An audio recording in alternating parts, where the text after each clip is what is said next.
I've got an update on the AEW Fight Forever game. I talked recently about the reason for the delay, why we still have no release date.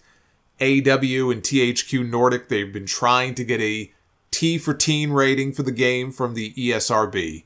Some of the content in the game was preventing that from happening, but the last update from WrestleZone was that they were hopeful in resubmitting that the game this time would get the rating they wanted. Well, it looks like they got their rating. On the ESRB website, they now list the game as rated T for teen, with blood, language, mild suggestive themes, use of alcohol and tobacco, and violence.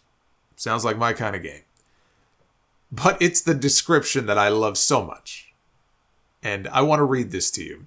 Under rating summary on the ESRB site, it says, "This is a wrestling game in which players compete in matches with wrestlers from the AEW roster.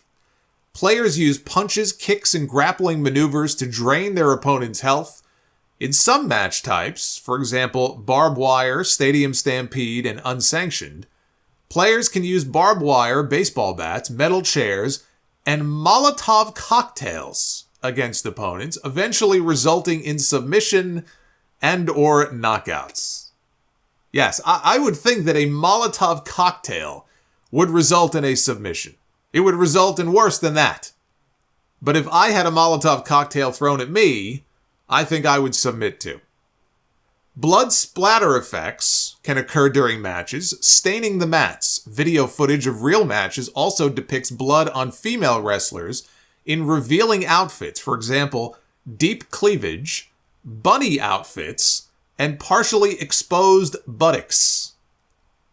I'm not sure why bunny outfits are considered revealing. Is a bunny outfit really revealing?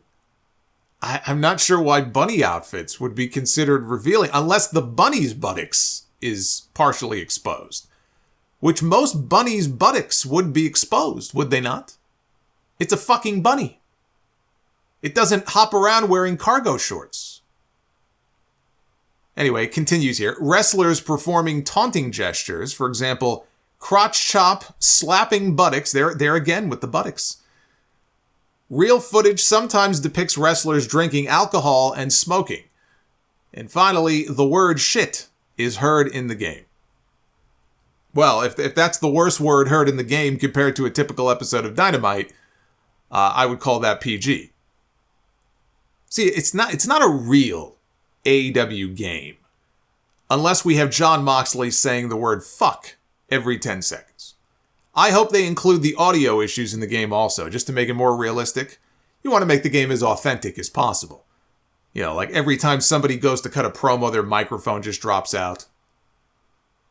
Andrew Zarian of the Mat Men podcast spoke with an old colleague of his. He says is deep in the gaming, where I wonder if this person has deep cleavage, like what they said here on the ESRB site.